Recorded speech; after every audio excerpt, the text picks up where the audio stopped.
de l'Ouest. Donc, on a été accueillis avec un cœur vraiment un cœur transformé par le Seigneur. On a rencontré cet homme. Puis, la plus belle façon pour moi de voir comment une personne peut aimer le Seigneur, on lui demande s'il veut témoigner du Seigneur. Ça a été, pas peut-être, j'y pense, non, je regarde mon agenda. Non, non, oui, c'est oui. C'est oui. Alors moi, là, quand je vois quelqu'un qui dit oui, même au Seigneur, gloire à Dieu. Alors, je vous présente, sans plus tarder, Serge Descartes pour le témoignage de ce matin. On est samedi 11 mai 2019. Merci.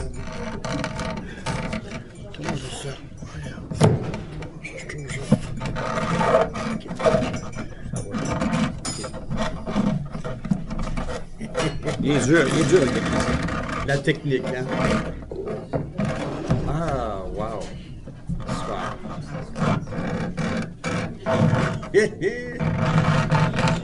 OK. Il est fini, ça, comme C'est bon, merci beaucoup. Oh, merci. Bonjour à tout le monde et tous et chacun.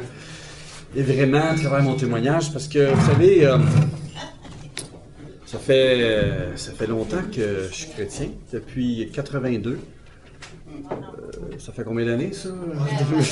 C'est ça fait longtemps. Et puis... Excuse-moi, si ça ne te dérangerait pas, prendre le micro et le mettre proche de ta bouche. Celui-là? Oui. Ah, OK. Pas de problème. Donc, proche de ta bouche. Ça fait un bon bout de temps que je suis chrétien. proche de ta bouche. Oui. OK. C'est correct? Alléluia. Et donc, ça en est passé des choses et de faire pas le ménage, mais de raconter son témoignage compact de 30 années de vie chrétienne, c'est impossible. Donc, mais j'ai quand même, je me suis préparé avec certaines questions qui vont m'aider. Amen. Et vous savez, quand André m'a demandé de témoigner, j'ai dit oui, rapidement. Je le regrette pas, là. Mais je pense pas que si vous m'auriez vu avant, j'aurais dit oui. J'aurais eu rien à dire de un. Et moi, j'ai pas toujours été un chrétien. Je suis pas né dans une famille chrétienne. Parce que sans ça, ça va faire un retour de son. Qu'est-ce que tu veux que je fasse? Le plus proche possible. OK, comme ça? Oui. OK, parce qu'il me semble que c'est fort. On va le régler. OK, parfait.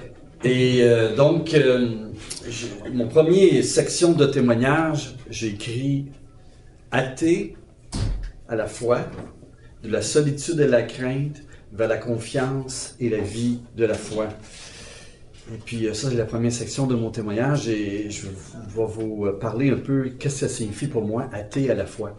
J'ai pas été toujours un chrétien. Premièrement, moi, vous êtes un peu un arrière-plan, ce que je viens. Dans ma famille, moi, mon père est alcoolique, il y a un problème avec l'alcool, et donc ça l'amène une famille où c'est pas toujours invitant en tant qu'enfant de vivre dans une famille comme cela. Même si j'aime mes parents aujourd'hui, puis que mon père, il boit plus, puis Dieu a fait des belles choses dans ma famille. Mais à cette époque-là, j'ai grandi dans ce milieu-là. Et puis, donc, j'étais également un enfant qui était très renfermé sur moi-même. J'avais peu confiance en moi. Et quand j'étais arrivé à l'âge de l'adolescence, j'ai commencé à chercher un peu c'était quoi le sens de la vie. Pourquoi qu'on vit? Se marier, travailler, étudier, puis c'est fini? C'est quoi? C'est quoi le sens? Et puis, je ne connaissais pas Dieu. Oui, on était des catholiques, pratiquants à moitié, non pratiquants à cette époque-là. Et puis, à un moment donné, je me souviens d'une anecdote. Ma mère, on avait été à l'enterrement, un an après l'enterrement de mon grand-père qui était décédé. Et puis, c'était comme ils font une messe, hein, un an après pour se souvenir. Et puis, j'avais été voir le prêtre. J'avais dit que son affaire, c'était pas vrai, et puis qu'il volait de l'argent des veuves, et que... et puis ma mère était offusquée, mais je le savais pas. Et ma grand-mère l'a arrêté.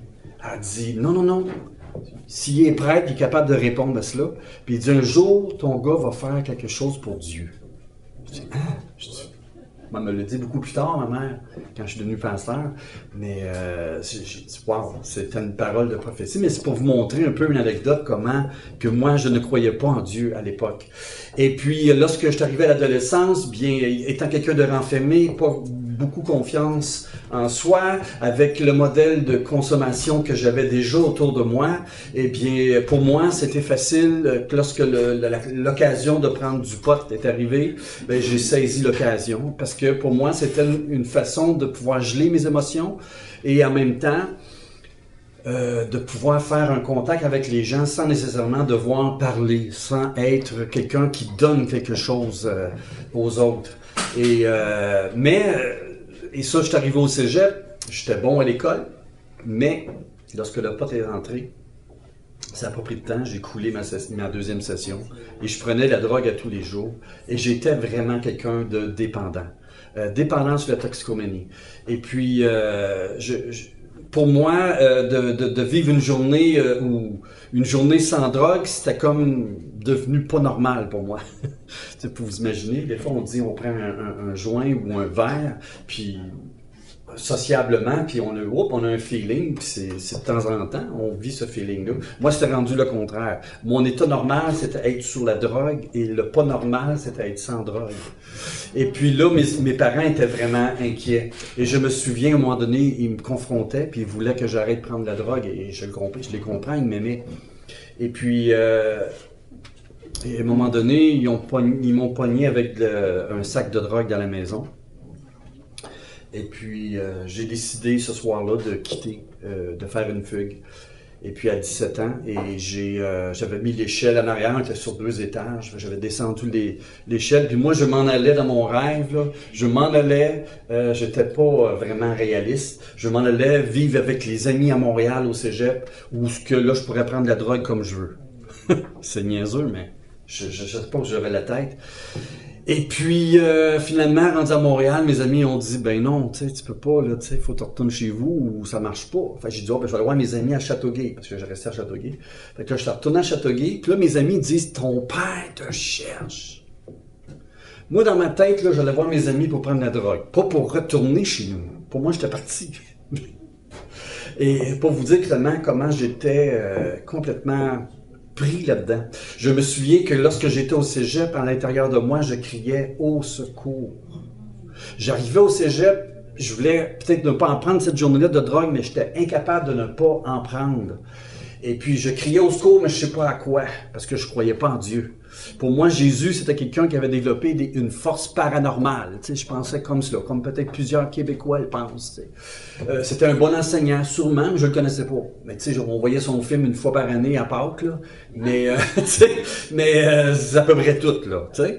Mais, et toujours est-il, je criais au secours, mais il n'y a rien qui se passait. Mais moi, je ne le savais pas à l'époque, et je regarde avec le retour par en arrière, je réalise que Dieu travaillait les événements dans ma vie. Il m'a attiré à lui, graduellement. Et puis toujours est-il que lorsque je suis retourné à Châteauguay, pour revenir à mon histoire, mes amis me disent « Ton père te cherche ». Moi, je voulais rien savoir de retourner chez nous. Mais il y a comme de quoi qui me dit « Ben là, je suis mieux de retourner chez nous », il me cherche. Fait que là, je suis arrivé chez nous, mon père pleurait, me serrait dans ses bras, il me dit qu'il m'aimait. Puis moi, j'étais comme surpris. Moi, je pensais pas qu'il m'aimait.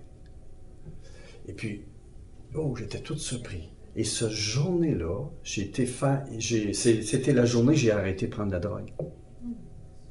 Et puis, on me conseillait, j'étais allé voir chez mon oncle, coucher là la nuit, pour cette première nuit, après la fugue que j'avais fait. Parce que j'avais couché dehors à Montréal. Là, et puis... toujours est-il que j'ai commencé à chercher, et on m'a conseillé d'aller voir une travailleuse sociale à l'époque. Et puis j'ai commencé un groupe soutien, à participer à un groupe soutien avec les 12 étapes, un peu comme les AA. Là. Et puis, mais c'était pour les toxicomanes. Ça s'appelait ASPA. Et puis dans ce groupe-là,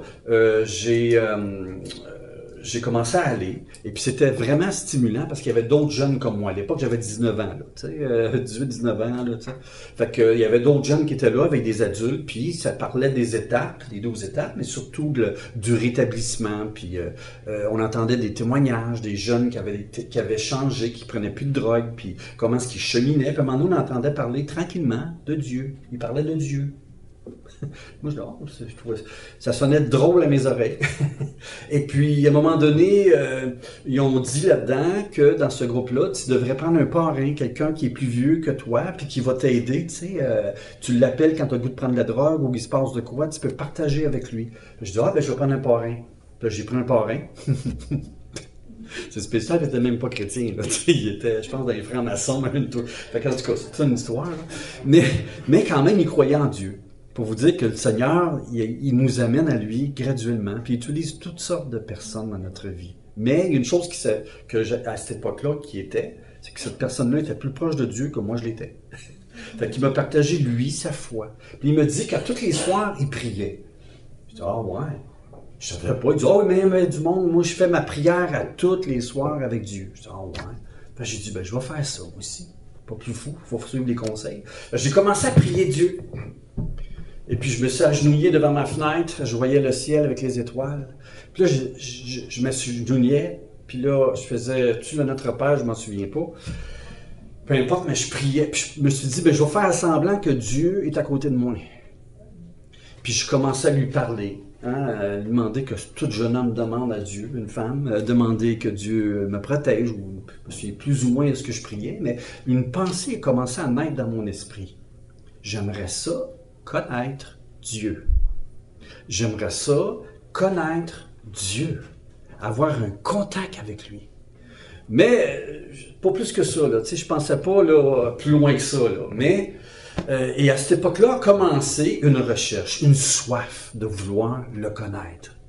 Fait que la première place qu'on va, à la confesse, à l'église, j'étais allé à la confesse, là, le prêtre me dit « Fais 3 prières, je vous salue ». Mais je dis « non, dans mon cœur, ça ne me tentait pas de prier Marie, je ne sais pas pourquoi ». Mais toujours est-il qu'il m'a donné le « Je crois en Dieu », va faire 3 fois. Puis je me souviens, cette journée-là, c'est un dimanche, j'étais allé prier dans un beau jardin à l'église catholique à Châteauguay, dans mon Christ-Roi, dans mon coin, ce que je restais.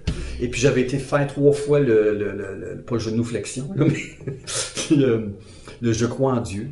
Et puis je me souviens, je me ramenais quand je marchais jusqu'à chez moi après, je me disais, ça n'a rien changé. Ça n'a rien changé.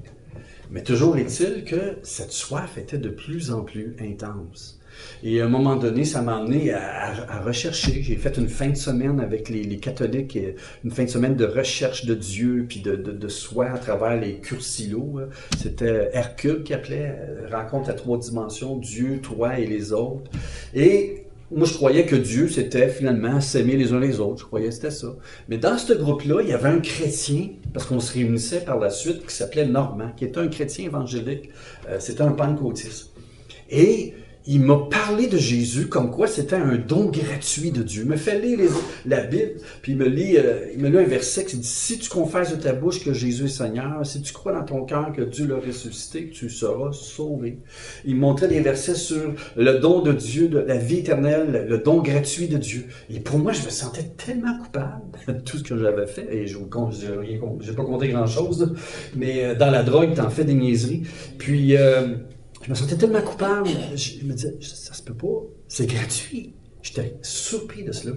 Et là, il me fait faire une prière, que tu te reconnais pécheur, puis Jésus est mort sur la croix, puis tu lui demandes de rentrer dans ton cœur. Puis je me souviens, on était avec, il y avait une autre fille qui était là, puis il y avait un chrétien pentecôtiste, un chrétien baptiste, il y avait des catholiques qui étaient là, puis il y avait cette fille-là qui était pas croyante, puis moi ici, on était là, puis on avait soif de Dieu, puis on a fait cette prière-là, puis je me souviens d'avoir levé mes yeux, puis elle aussi, puis on se regardait en disant, hey, ils sont bizarres, eux autres.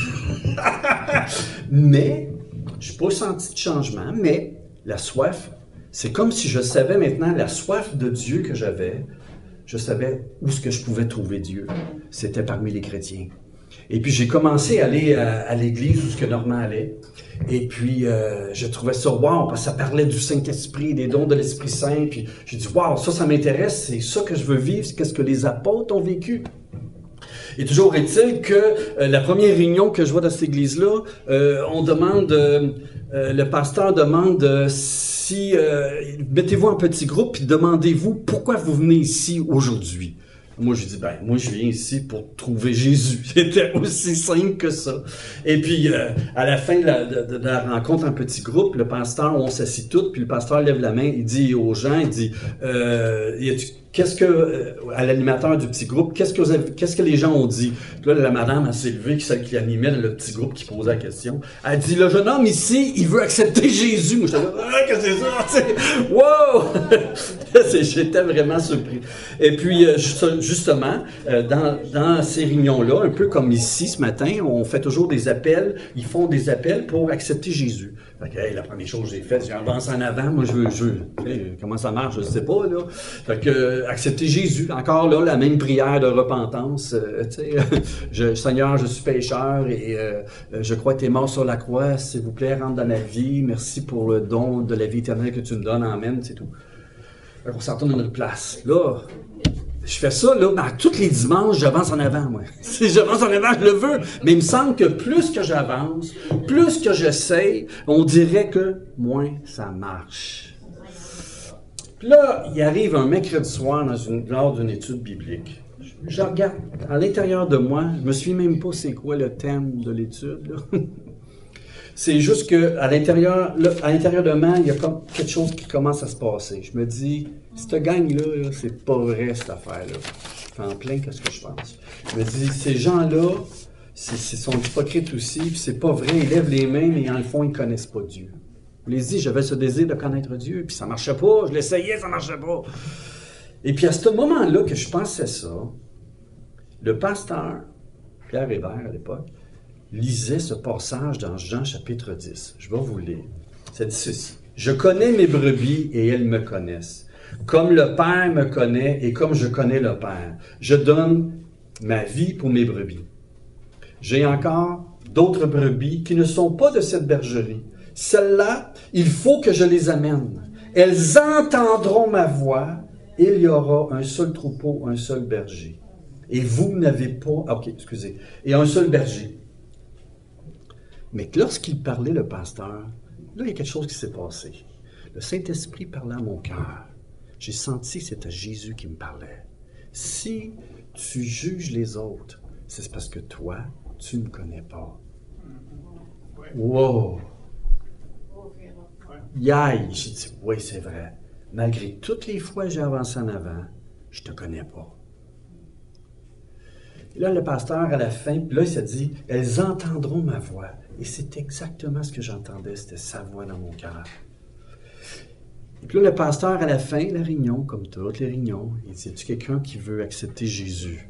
Puis là, je me suis dit, hey, c'est pas vrai. Faut que je retourne en avant, devant tout le monde. Écoutez, je sentais 1000 livres sous mes épaules. Les larmes coulaient de mes joues, je me sentais pécheur. J'ai dit, je ne peux rien faire pour être sauvé. Seigneur, la seule chose que je peux faire, c'est parce que toi, t'es mort pour moi. Et cette journée-là, cette soirée-là, j'ai accepté Jésus. J'ai compris pour la première fois que je ne pouvais rien faire pour être sauvé, pour entrer Dieu dans ma vie. C'était un don vraiment gratuit de Dieu. Et j'ai, comme s'il y avait 2000 livres qui tombaient de mes épaules, j'ai saisi le pardon de Christ pour ma vie ce soir-là. Le lendemain matin, les doutes reviennent. Oh, t'étais-tu vraiment sincère? Et devinez quoi? Le dimanche, Dieu est bon parce que le Seigneur nous prend comme on est. Ça, c'est mon témoignage. Je ne veux pas dire que c'est pareil pour chacun, mais c'était comme ça dans ma vie. C'est comme ça le Seigneur, il est venu me chercher. Et moi, ça me prenait ça. Ayant vécu la drogue, ayant vécu aussi loin que j'avais été, ça me prenait un Dieu qui se manifeste clairement dans ma vie. OK? Sinon, je ne serais pas devenu chrétien. Et puis, ce dimanche-là, la seule affaire, je me souviens, c'est l'appel. Je ne me souviens même pas de la prédication. Il dit, le pasteur, il dit, peut-être, je ne sais pas, est-ce qu'il me visait ou quoi? Y a-t-il quelqu'un ici qui voudrait être sûr que Jésus est là? J'ai dit, c'est clair, moi, oui! Fait que là, j'ai avancé en avant. J'ai dit, ben ça, c'est moi. Là, il oublie la gêne, oublie tout. Là, c'est moi puis Dieu. J'ai dit, oui, je veux ça. J'avance en avant. Il s'est passé quelque chose d'extraordinaire. L'Esprit Saint, la paix de Dieu est descendue.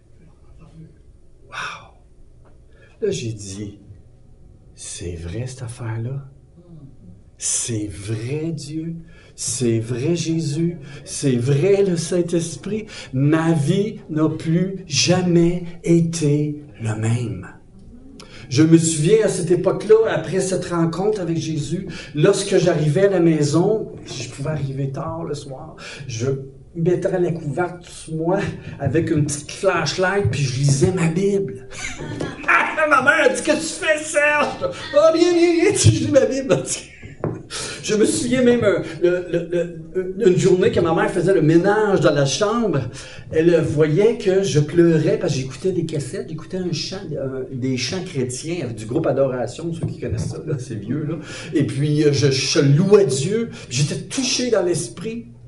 Hein, il y a un verset qui dit « Et vous n'avez pas reçu un esprit de servitude pour être encore dans la crainte, mais vous avez reçu un esprit d'adoption par lequel nous crions « Abba, Père, Papa ». Et Dieu était devenu mon papa, un Dieu personnel. Et l'Esprit rend témoignage à notre esprit que nous sommes enfants de Dieu. C'est une promesse de Dieu. Dieu, l'Esprit Saint, rend témoignage. Et pour moi, c'était quelque chose d'extraordinaire. Et puis, j'étais extrémiste dans la drogue, autant je le suis devenu en Dieu. Si bien que ma mère, elle savait pas, elle capotait, là, un petit peu, elle a dit, qu'est-ce qui se passe? Une journée, tu crois pas que Dieu existe, puis le lendemain, ou quelques mois plus tard, t'es fou pour Dieu. C'était incroyable, tu sais, pour elle, et j'étais extrémiste. Et ça, c'était ma rencontre avec Dieu. Voyez-vous, c'était le début de l'œuvre de Dieu dans ma vie. Mais est-ce que Dieu s'arrête là? Non, hein, il veut nous transformer.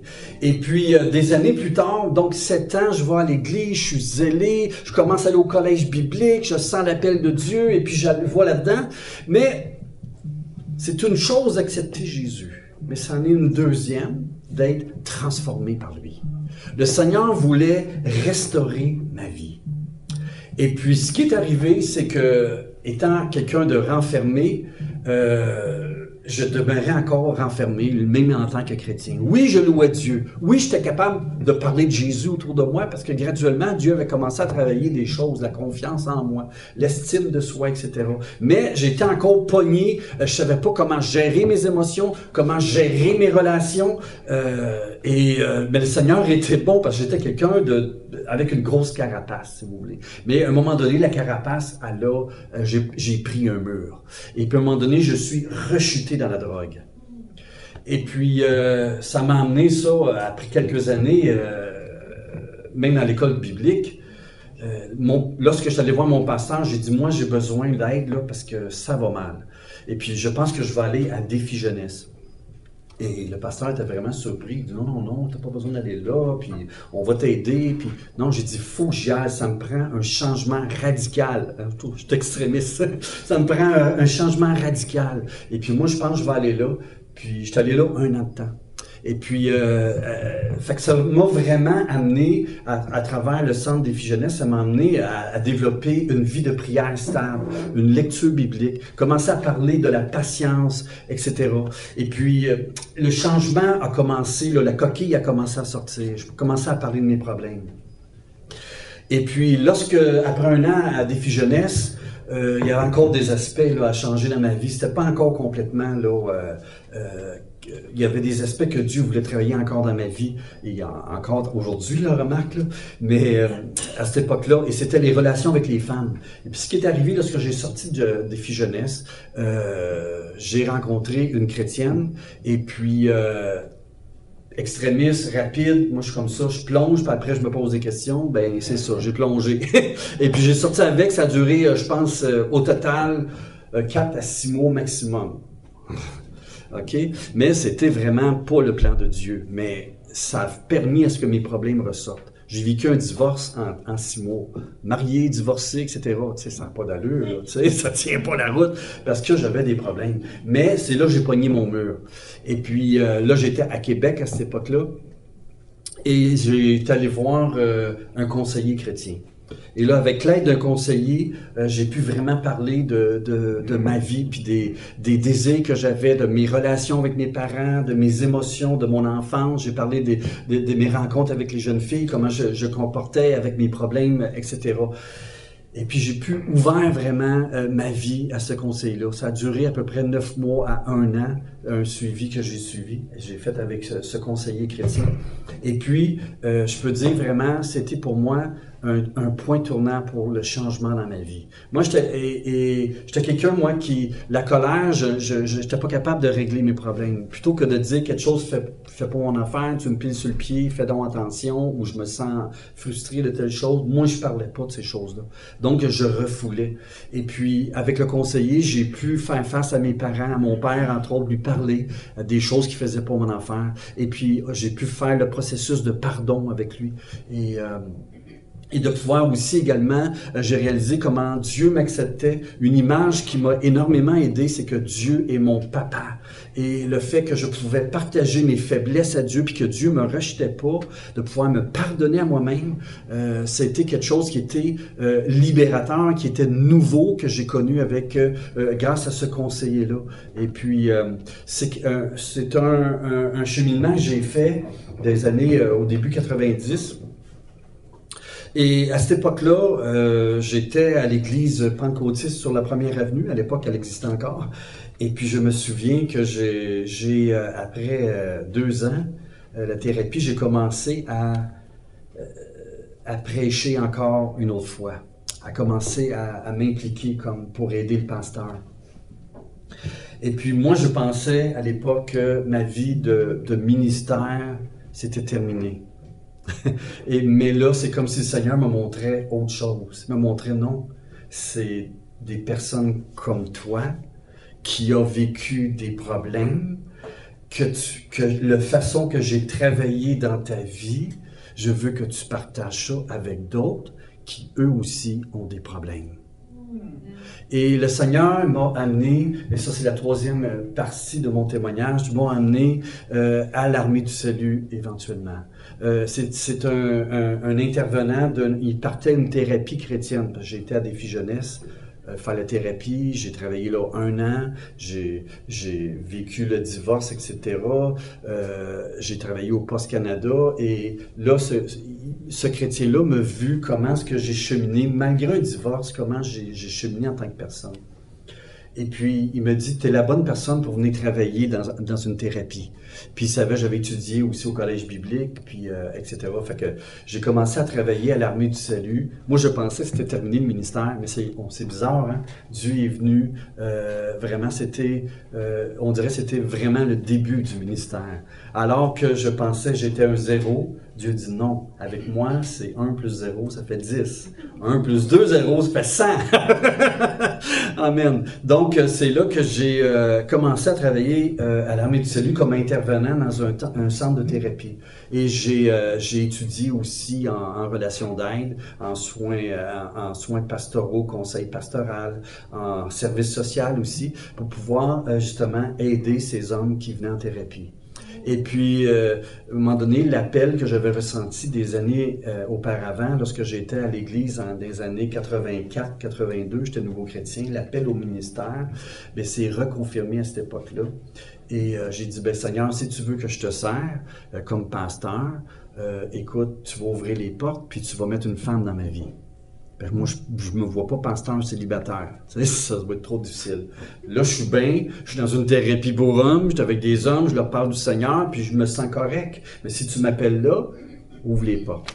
Et puis, comme de fait, lorsque je suis allé à l'Armée du Salut, c'était la dernière église que je pensais que je trouverais une chrétienne. Moi, j'avais été à Belvédère, j'avais été au Carrefour, tu sais, puis c'était pas le plan de Dieu, il faut croire, tu sais. Et puis, je suis arrivé à l'Armée du Salut, et lorsque j'ai vu Linda, mon épouse, la première chose que je me suis dit, c'est bizarre, lorsque je l'ai vue la première fois, je dis, ah, ça se peut pas.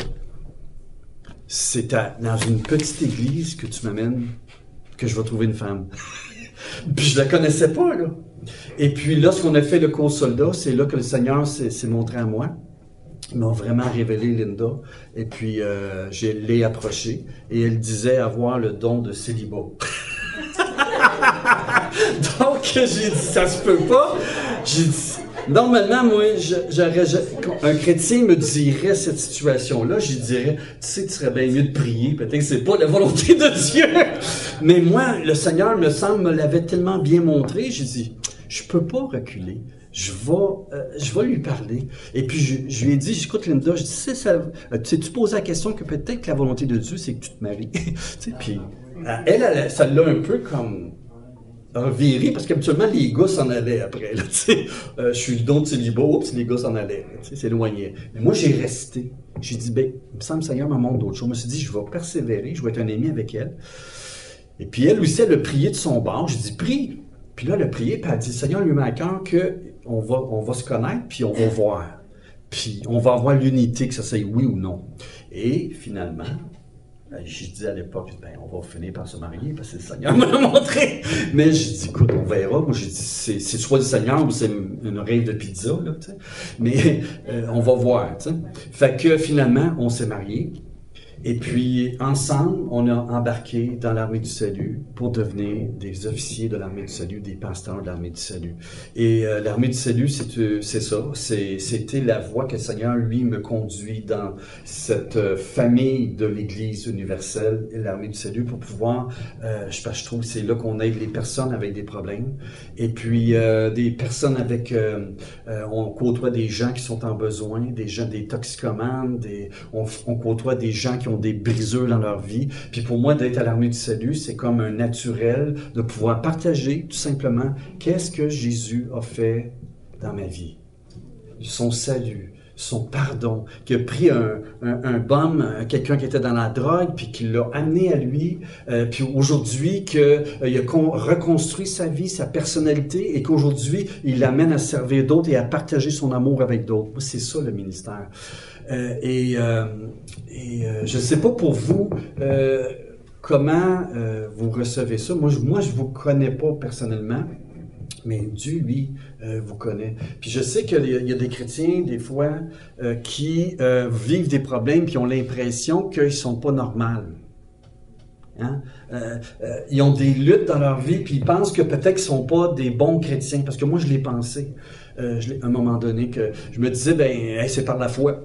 Je vais jeûner pour me délivrer de mes émotions. Je vais jeûner pour faire face à mes désirs avec les femmes. Je vais me libérer, tu sais, comme ça. Mais j'ai réalisé à un moment donné, non, il fallait accepter notre humanité. Il fallait travailler, puis on avait besoin de l'aide des autres pour en parler, puis mettre les principes de la Bible, du pardon, de la foi, de la grâce, de l'amour de Christ dans nos relations et dans notre vie. Mais ça prenait l'aide de quelqu'un. Puis peut-être, vous êtes peut-être quelqu'un qui, comme moi, vous essayez, vous avez l'impression que ça ne marche pas. Peut-être que vous avez besoin d'aide. Amen. Besoin de l'aide du Seigneur, besoin de l'aide du corps de Christ. Et je vais prendre l'occasion pour vous encourager à vraiment, justement, ne pas vous décourager. Parce qu'on est humain. Puis on a tous des luttes. Puis on a tous... le Seigneur fait une œuvre, puis quelquefois, on frappe des murs, il y a une raison pour ça.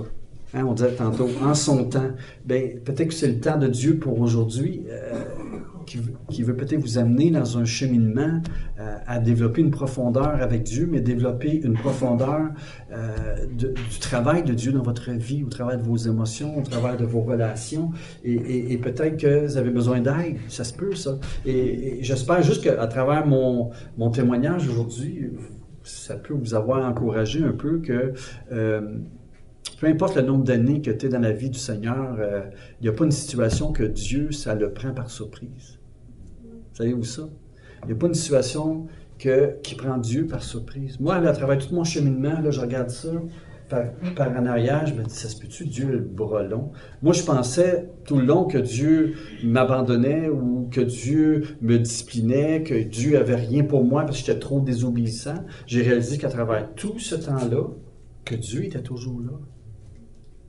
Mais que, tranquillement, il travaillait mes circonstances, puis il travaillait ma vie pour que je puisse cheminer avec lui, puis que je puisse vivre, mettre les bonnes personnes sur ma route, que je puisse apprendre de lui comment vivre la vie en tant que chrétien, comment être guéri, comment être délivré, tu sais. Fait que, Puis après ça, hein, c'est pas fini, il veut m'utiliser pour d'autres également. Tu sais, c'est comme, waouh, c'est une surprise. C'est Dieu, comme on dit, c'est Dieu qui est qui tient le volant de notre vie. Amen. C'est lui qui tient le volant de notre vie. Même si on pense que c'est nous, Dieu est souverain. Puis il nous reprend tout le temps. Il vient nous chercher. Là. Nous autres, des fois, on fuit ou on tourne en rond, puis on pense mener notre vie jusqu'à temps qu'on pogne un mur. Mais même là, Dieu est encore au volant. Il nous amène. Puis moi, il a mis des personnes sur ma route tout le long de ma vie chrétienne pour m'aider à faire un bout de chemin en avant. Puis c'est souvent comme ça le Seigneur agit. C'est pas, oui, il agit tout seul dans notre relation avec lui, c'est sûr. Mais souvent, il va utiliser des humains sur notre route. Et puis j'aimerais ça terminer, si vous voulez, avec la prière. Moi, je ne connais pas votre vie, mais vous avez des besoins, je suis certain. Et je crois que la deuxième chose qu'André m'a demandé de me témoigner, que ça ne doit pas être un hasard que je suis ici, c'est parce que le Seigneur veut travailler des aspects qui est dans votre vie, qui ressemblent à ce que moi j'ai passé. Puis il veut sûrement vous encourager, dire « Hey, je ne t'abandonne pas. You! je suis là pour t'aider. Alléluia! » Fait que moi, je veux vraiment prendre un temps, si vous voulez, de prière, si on peut mettre un peu de musique. Un court temps de prière pour vous inviter à simplement vous approcher de Dieu. Amen. Alléluia. Alléluia. Si vous voulez, on va fermer les yeux. Je vais faire comme quelque chose pendant que les gens ont les yeux fermés. Peut-être que il y a quelqu'un ici ce matin qui débute dans la foi, dans sa démarche avec Dieu. Et puis peut-être que lui, il vit des doutes comme moi j'ai vécu à l'époque, lorsque j'avais 21 ans, que j'étais dans cette église et j'ai plein de doutes. et j'avais besoin de cette assurance, ce témoignage où ce que l'Esprit rend témoignage à notre esprit qu'on est enfant de Dieu. Et je voudrais juste que si tu te sens comme cela, juste lever la main, puis on va prier que l'Esprit Saint accomplisse sa promesse de rendre témoignage à ton esprit que tu es un enfant de Dieu. Est-ce qu'il y a quelqu'un ici qui a besoin de ce témoignage de l'Esprit dans sa vie? Juste lever la main, puis on va prier pour toi. Amen. Alléluia. Alléluia. Merci. On va prier ensemble si vous voulez, OK? Ça veut simplement, comme mon pasteur a fait avec moi, répéter cette prière, puis on va faire confiance que l'Esprit Saint va accomplir sa promesse dans votre vie. Alléluia. Seigneur Jésus, juste répétez dans votre cœur ou à voix haute si vous voulez. Seigneur Jésus, je viens à toi ce matin. Je reconnais que je suis pécheur. Je crois ce que la Bible dit. Tu es venu sur la terre et tu es mort sur la croix en portant mes péchés, afin que tu puisses m'offrir aujourd'hui ton pardon et enlever tout obstacle qui se nomme le péché entre moi et toi. Pardonne mes péchés, Seigneur. Merci de l'avoir fait il y a 2000 ans pour moi. Maintenant, Seigneur, tu promets également que ton esprit, tu nous l'accordes comme un don gratuit. J'ai soif que de ton esprit. Et tu dis, venez à moi, vous tous qui avez soif. Et tu offres de l'eau de la vie, qui est ton esprit, gratuitement. Seigneur, que ton esprit vienne en moi. Rends témoignage à mon esprit que je suis ton enfant. Dans le nom de Jésus, j'ai prié. Amen. Alléluia, alléluia. Seigneur, on va faire confiance que le Seigneur va accomplir sa promesse dans votre vie. Maintenant, j'ai un autre appel que je veux faire en terminant. Alléluia. C'est que s'il y a quelque chose dans votre vie, un blocage, que vous avez senti que dans mon témoignage, c'est quelque chose qui vous rejoignait, que ce soit les émotions, les relations, une dépendance, la sexualité ou peu importe, que vous avez un blocage ou quelque chose que le Seigneur vous a parlé à travers le témoignage aujourd'hui, de l'œuvre qu'il a fait, comment est-ce qu'il a travaillé dans ma vie, vous dites, moi, c'est ce travail de Dieu que j'ai besoin dans ma vie. Peut-être que vous avez besoin de voir un conseiller également, peu importe, mais vous êtes reconnu. Ce qu'on va faire, c'est que je vais simplement vous demander à vous approcher en avant. Et puis, il y a une équipe de prière, on va prier pour vous, que le Seigneur entende le cri de votre cœur, demandez au Seigneur qu'il fasse une œuvre dans votre vie comme il l'a fait pour moi. Amen. Alléluia. Alléluia. Amen. Amen.